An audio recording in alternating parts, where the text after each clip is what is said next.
사랑합니다. 우리 협력 선교사님이신 몽골 이경환 선교사님께서 쓰신 아름다운 책이라는 책이 있습니다.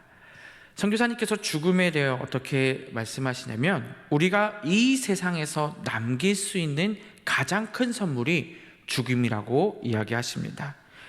죽는 것은 믿는 사람인 우리도 피해갈 수 없는 것이기에 이 죽음이 매우 중요하다고 이야기하시는 것이죠.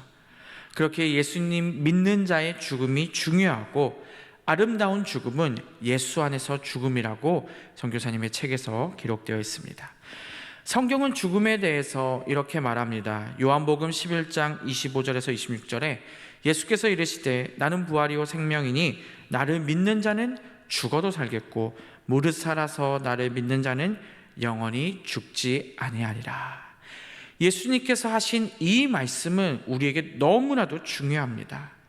이 말씀이 만약 거짓이라면 예수님을 믿고 있는 모든 것이 의미가 없게 되기 때문입니다.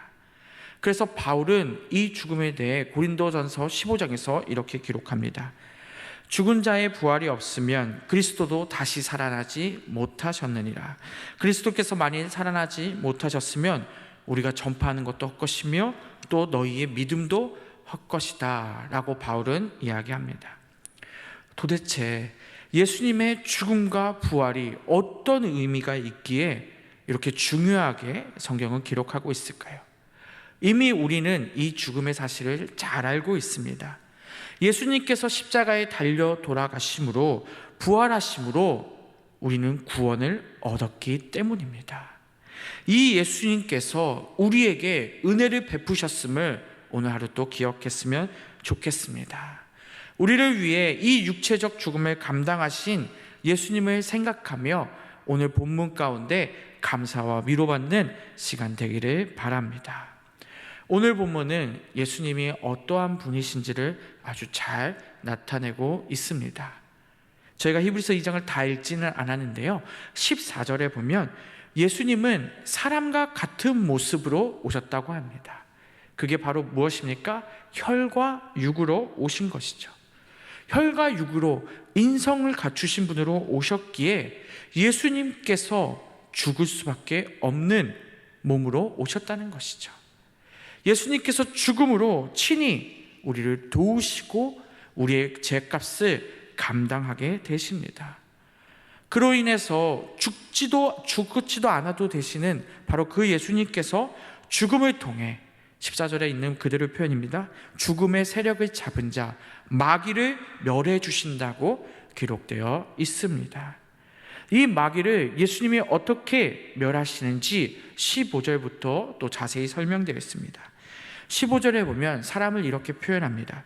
죽기를 무서워함으로 한평생 매어 종노릇하는 모든 자들, 바로 우리를 나타냅니다. 우리를 놓아주려 하시기 위해 죽음을 통해 이 일을 감당하시겠다고 오늘 본문은 기록되어 있습니다. 인간은 죽음에 매여 있습니다. 죽음에 매여 있기에 죄의 종노릇하며 살아가고 있습니다. 마귀가 어떤 자인가요? 이 죽음의 세력을 다스리는 자입니다. 우리는 죽는 것이 정해져 있습니다. 타락한 이후에 죽음의 권세 아래에 있어서 결국 우리는 마귀의 권세 아래서 죽을 수밖에 없는 존재가 되었다는 것입니다. 우리의 스스로의 힘으로는, 우리의 노력으로는 이 죽음에서 벗어날 수가 없습니다.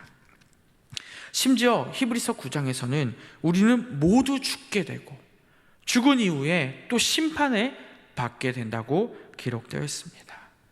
그렇다면 우리는 어떻게 이 죽음에서 벗어날 수 있을까요?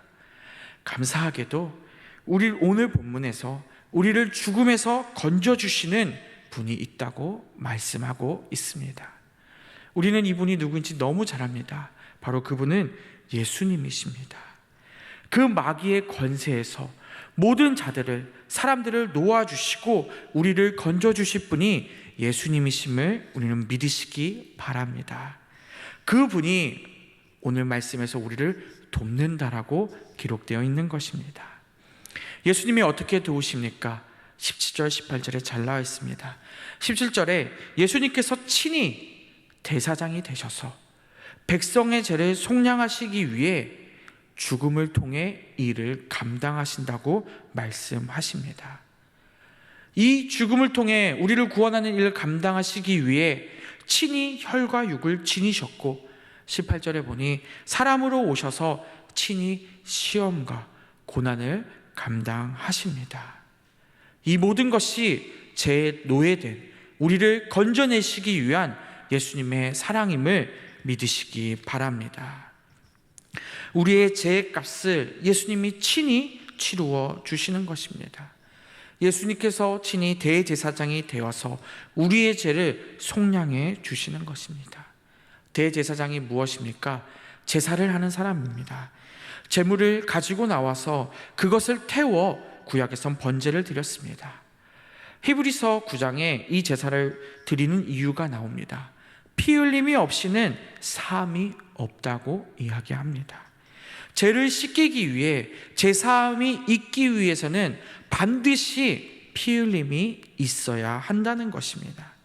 그렇기에 예수님께서 친히 대제사장으로 오셔서 단번에 스스로 어린 양이 되셔서 우리의 죄값을 감당해 주신 것입니다. 예수님은 단 한 번의 제사로 자신을 바치셨습니다. 우리는 이 예수님의 제사로 인해 예수님의 죽음을 통해 마귀는 멸하게 되었고, 우리는 그 죄악에서 건짐받았음을 믿기 원합니다. 죽을 수밖에 없는 마귀에 매여 있는 우리를 죄가 없으신 예수님께서 그 시험, 고난을 감당하신 것입니다. 죽고 나면 지옥에 가서 영원히 고통받아야 할 우리를 예수님께서 죽음으로 구원해 주셨다는 것입니다. 오늘 하루 이 사실을 기억하며 믿으시기 바랍니다. 이제는 우리는 죽음의 세력에 속하는 자들이 되지 않기 원합니다. 마귀의 세력에 속하지 않기 원합니다. 예수님께서 친히 우리를 건져주셨고 우리는 예수님의 세력에 속해 있음을 믿으시기 바랍니다. 과거에는 분명 우리는 죄의 종이었고 노예였습니다. 하지만 지금은 아닙니다. 우리는 예수님의 종이고 노예임을 믿으시기 바랍니다. 하나님의 예수님의 세력 안에 있으니 죄에서도 이겨낼 수 있고 세상에서도 이 죄악 가운데 싸워 이겨낼 수 있음을 믿으시기 바랍니다. 하지만 죄는 여전히 우리를 유혹할 것이고 마귀는 우리를 무너뜨리려고 애를 쓸 것입니다. 하지만 우리는 하나님께 속하였음을 믿으시고 그 죄악에서 싸워 승리하는 우리 모두가 되기를 바랍니다. 말씀을 맺겠습니다. 죄의 노예였던 우리를 예수님이 친히 사람으로 오셔서 대제사장직을 수행하시며 우리를 죄에서 건져주셨음을 믿으시기 바랍니다. 이 사실을 믿고 2023년 벌써 2달밖에 남지 않았습니다. 이 남은 기간 동안 죄악에서 싸워 승리하고 아직 복음을 믿지 못하는 자들, 복음을 받지 못하는 자들에게 복음을 전하는 우리가 되었으면 좋겠습니다. 예수님은 이 일을 위해 친히 우리를 위해 죄악에서 건져 주셨습니다. 우리는 그 예수님께 감사하며 죄악에서 벗어나지 못하는 이들을 사랑하고 복음을 전하는 우리가 되었으면 좋겠습니다.